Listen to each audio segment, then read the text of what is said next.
Bonjour à tous.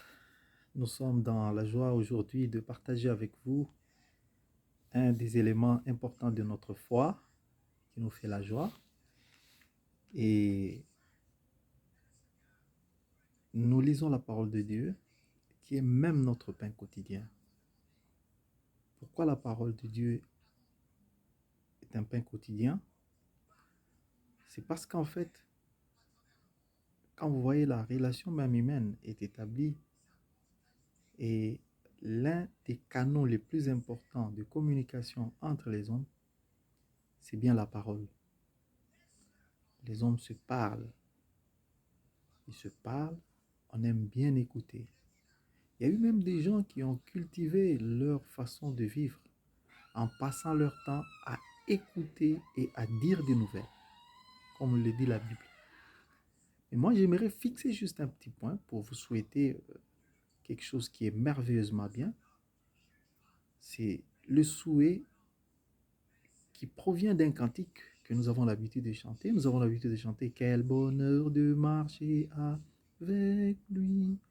Moi, je l'ai modifié un peu. Je me suis dit, quel bonheur d'attendre son retour.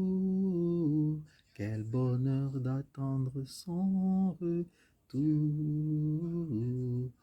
Persévérant en prière, prêchant la bonne nouvelle. Quel bonheur d'attendre son retour. C'est un bonheur que d'attendre le retour de Jésus-Christ à chaque instant, à chaque jour, parce que nous sommes plus proches de ce jour que nous ne l'avons été hier ou avant-hier ou le jour où nous avons cru. C'est une réalité qui est inaliénable. C'est un bonheur d'attendre son retour. Le retour de Jésus, ça doit être un élément qui nous fait la joie. Nous ne pouvons pas dire que nous sommes appartenant à Christ et nous ne nous préparons pas au retour du Seigneur. Nous devons vraiment attendre ce retour-là et c'est très important. Et comment nous allons attendre ce retour? Il y a deux choses. Vous savez, dans la nature, Dieu a fait deux choses. Souvent, on les oppose. Le jour et la nuit, ça fait le temps complet d'un jour. Il y a un jour, il y a une nuit. Deux choses. Quand vous regardez, la plupart des choses sont faites par paire. Deux ailes, l'oiseau vole avec deux ailes. Une seule aile ne saura pas voler. De la même manière, dans notre foi chrétienne, nous avons la prière et l'annonce de la bonne nouvelle. Et c'est ainsi que même dans Daniel, plus loin, on a dit, ceux qui, les plus intelligents d'entre eux, annonceront, parleront de la parole de Dieu, parleront de Dieu. Donc, le fait de proclamer le royaume, la bonne nouvelle du royaume, la bonne nouvelle du salut, fait de nous des messagers en attente du Seigneur. Et quand vous lisez dans Pierre, vous verrez que la meilleure façon de hâter le retour du Seigneur, c'est de prêcher la bonne nouvelle. Parce que le Seigneur ne rentrera pas tant que le dernier homme, le dernier à être sauvé ne sera pas sauvé.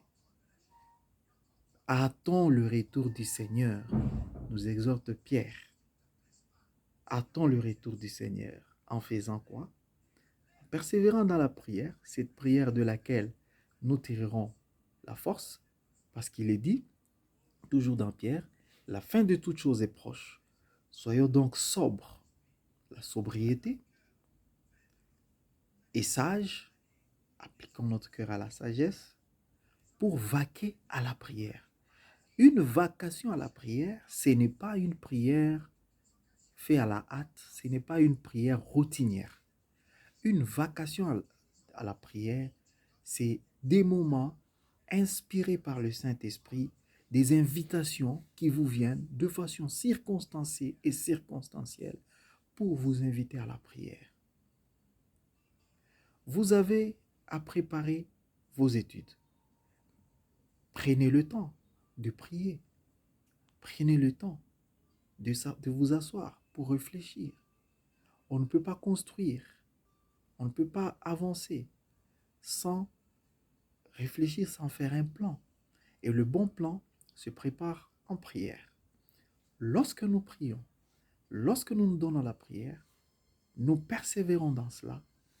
Toutes ces formes de prière qui nous seront inspirées du Saint-Esprit nous donneront la force et constitueront notre vacation.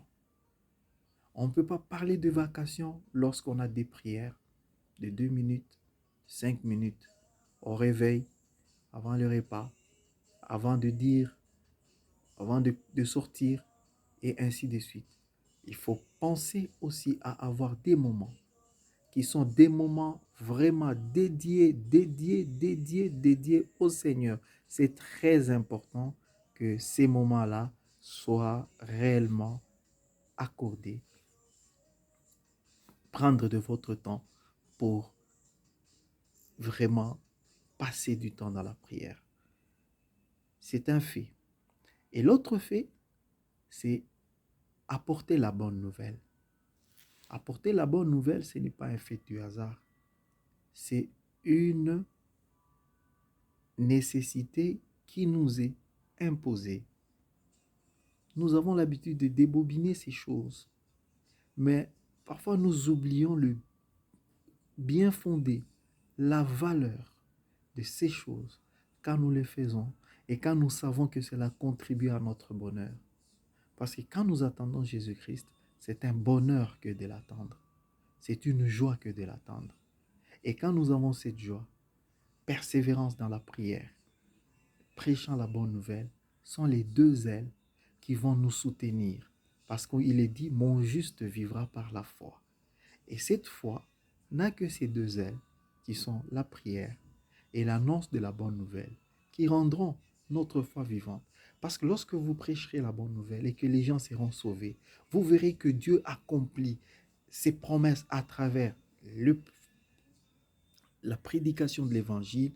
Ça va augmenter votre foi. Lorsque vous priez avec persévérance et que vous voyez des résultats, Dieu faisant des grands prodiges, des miracles devant vous, vous allez encore accroître la confiance en Dieu. Et donc, ces deux paires, cette paire pour laquelle j'ai chanté en disant « Quel bonheur d'attendre son retour, persévérant en prière et prêchant la bonne nouvelle » sont les deux choses qui vont nous aider. Voilà donc pour un premier temps le partage de ces deux choses intimement liées qui font de nous notre force. Je vous souhaite donc des vacations de prière de façon exceptionnelle et des moments de prédication de la bonne nouvelle tels que Christ attend de nous. Merci et bonne suite. À la prochaine.